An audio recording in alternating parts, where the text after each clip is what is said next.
Kia ora, good evening. According to police, there's been an increase in criminal activity in two of Invercargill's suburbs. Residents of Strathern and Otatara are being asked to be mindful and ensure houses and outbuildings are secured and locked during the hours of darkness. Police are telling vehicle owners to ensure their vehicles are locked and not left with any valuables on display. Where possible, vehicles should be garaged or parked off-street. Anyone noticing any suspicious behaviour in their neighbourhood are urged to contact the Invercargill Police. Southland's rich gold mining history is set to be re-explored, but this time it's another precious metal that's being mined. MCAM Minerals has acquired a mining permit to extract gold, platinum, the titanium iron oxide mineral ilmenite and garnets from a mine close to Riverton. The Longwoods-based mine will be New Zealand's only platinum-producing mine. The open-cut alluvial mining operations will reach depths of up to 80 metres and will use both conventional large mining trucks and excavators. The total investment of over $70 million will see 140 new jobs across the two regions and around 60 additional staff working on engineering and planning projects, with recruitment already underway. The company expects the Southland mine will be operating at full capacity within the next 18 months. Southland Cancer Society board member Ken Bowie is embarking on a reverse Movember. Instead of growing a moustache for the month, he's removing his. Mr Bowie has sported his moustache since he was 21, some 45 years ago. The cancer survivor says the number 45 has special significance for him and his family. This moustache, I've had it on for 45 years. Never been off since I was clean shaven, as you can see on the bucket that I'll have around town on my 21st birthday, and then I started growing whatever it was the day after that. At the same time, my mother had been suffering from cancer for a couple of years. She died later that year, so it's almost 45 years ago next December, next month, that she died, and she was aged 45. In the year 2000, I had what I called my Y2K bug. So I had cancer, which was bowel cancer, moved to the liver, and 14 years ago this month I had 45% of my liver removed. It grows back, and as you can see, I'm here and fine. So all those sort of things came together, and I thought I'd, A lot of 45s. A lot of 45s, yes. And I mean, it's all about highlighting, particularly men too, though, in this month, isn't it, that they should go and get themselves checked out. We, as men, don't seem to be good at that. No, very much so, and that has been a big drive from health promotion causes, is that men need to keep an eye on things. I myself, as soon as I noticed something serious, I was off to the doctor, but there were slight things that I'd never thought about that probably had happened beforehand that might have got there earlier. But it's really looking for any change in anything normal. It's better to see the doc than leave it till it's too late, obviously. And you've got a Facebook page and a website, so people can contribute, and there's going to be buckets out and around town. Yes. So we're hoping to raise some money for the cause as well. There's a Facebook page, Ken Bowie's Moustache, and there's also a Give a Little page set up, which we'll show. It's been done through the Cancer Society, some of the setting up. Being a board member on the Cancer Society, I also felt that I'd like to do a bit. So, but that can be searched, and donations can be made online. Otherwise, those around Invercargill, we've got these collection buckets from the Cancer Society, and you can give a little or give a lot, as the case may be.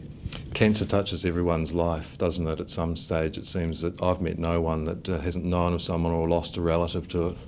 No, very much so. If you're lucky to find a family where someone hasn't had it, even in the smaller family, but certainly if you look at extended family, there'll be no one that can probably say they've got no aunts, uncles, cousins, grandparents or something that have actually had it. A good time to reach into the pockets. I know there's a lot of appeals that go on throughout the year, but this, as we said, it touches everyone. It's a good opportunity to perhaps give a little. Indeed, and over the years, well, I guess I've become reasonably attached to my moustache. Yeah. And it's changed colour over the years, but yes, we'll take it off at the end of the month, and so I'm just requesting that people one way or another can give to the cause, and if there's anyone out there wants a bucket or can give a corporate donation or something like that, then that would be much appreciated, and if any queries, either contact me or through the Cancer Society. The Department of Conservation has commenced the latest stage of its Battle for Our Birds program. Catlins Beach Forest is being targeted with 1080 poison in an effort to reduce the populations of predators that prey on the endangered mohua and long-tailed bat, or pika pika. Doc Catlins Ranger Cheryl Puller says monitoring results show there's been a full silver beach mast in the Catlins, and as a result, mice and rat numbers are rapidly rising. Mohua are particularly vulnerable to predation by rats, mice and stoats because they nest in holes in trees. Warning signs regarding the presence of 1080 poison have been placed at all entrance points to the area.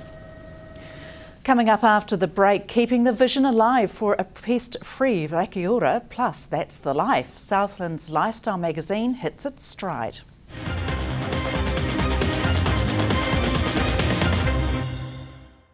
Welcome back. Floating the idea of a predator-free Stewart Island with the South's younger generation is behind presentations to several Southland primary schools. The Morgan Foundation is busily promoting its predator-free Rakiura stance via an interactive presentation to children to help them understand the havoc predators cause on the island. Today at New River Primary, students identified several native birds at risk and the killing culprits the Morgan Foundation hopes will one day be completely eliminated in a world-first pest eradication venture. It's a big island, and of course it's the first time in the world that anyone's attempting to eradicate all pests from an inhabited island. So, we've got nothing anywhere else to judge it by or to get any sort of information from. We're doing this all on our own. So if we do it, we become, I suppose, the world's best eradication country. And do we have the people here to do it? Yeah, I think we do. There is a big group of Southlanders called the Governance Group that are working, have been given the task of working with everybody to come up with the best and quickest path to achieving what we want to achieve. And they've been going now for a year plus, and they are engaging with everybody. So we're a long way down the track. I think we're not that far off being able to present the finished paperwork on what we've got in place now, the options. So yeah, it's just building all the time.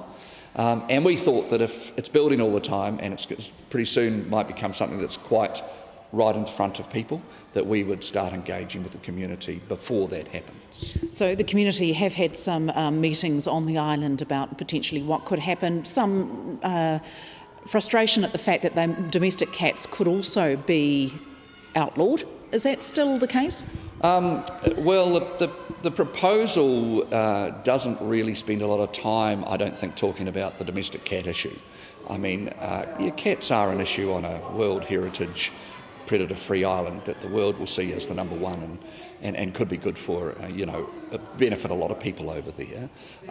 And the domestic cat debate, we call it, which is a really important one to domestic cat owners, that sort of has to be taken place one-on-one. So my question is the domestic cat issue of domestic cat owners on Rakiura, is that going to slow down the project? I don't think so. I think it's just one debate to be had. The other bigger picture is, of course, that we want to get rid of predators on Rakiura so we can increase the chances of the bird population as soon as possible before Rakiura loses any more native species. And I think you weigh those two up together, a domestic cat debate versus a World Heritage site, first in the world. I think that people have to start looking as what will be best for the future of their children. New Zealanders spent more on their electronic cash and credit cards over the month of October. Spending rose in all 6 retail industries during October, the first time this has occurred since May. The 3 largest increases for the month were durables, or items that don't have to be purchased frequently, up 2.1% or $23 million, fuel up 2.2% or $16 million, and consumable up 0.9% or $15 million. Car holders made 124 million transactions in October, amounting to an average of $51 and an overall total of $6.4 billion. The Southland published annual magazine The Life has hit the shelves, and as it was last year, it's full of Southland stories. Hunter Andrews spoke to The Life's publisher, Carla Forbes. Well, Market South have always been a really parochial marketing company, and we work with a lot of Southland businesses, and we did find that a lot of businesses sort of apologise for themselves. Our head office is in Southland, and Tim Shadbolt has always been a big advocate, and he suggested it'd be great to have a Southland lifestyle and culture magazine, because we don't promote our lifestyle and culture, and we actually do have the best in the country. So the seed was planted, and during our research work with a lot of companies, we realised that one of the key issues we have is our perception of ourselves and other regions' perception of us. So it's really a tool to chip away at that. Is this the sort of thing other regions are doing as well, is it? Yeah, there are other lifestyle and culture magazines that are regionally based. Not as good though. I'd have to say I am really, really proud of it. The team at Market South, and particularly Andy Gentle, who is the editor, have worked tirelessly on it, and I think probably dream about the life in their dreams. But it is great, and I am really proud of it. Some of the highlights, I've certainly flicked through it. I will read it cover to cover, but there are some great Southland stories. Look, that is one thing we are really rich in, is people that are shooting way above their pay grade. They're just, we have no shortage of amazing people in South, and this is a good platform for our heroes, and there are so many of them. The issue really has been culling the stories that we don't want, because they're all worthy of going to print. There's always next year though. There is always next year, but then more and more people are doing wonderful things and quietly doing them, which is the wonderful South and humble persona, that they roll up their sleeves and get the job done, and don't particularly think they're doing anything amazing until they see themselves in glossy print and sort of take a step back and say, you know what, we do some really good stuff down here, and that they're contributing to that, so it's wonderful. And a lot of businesses and organisations are on board with it, aren't they?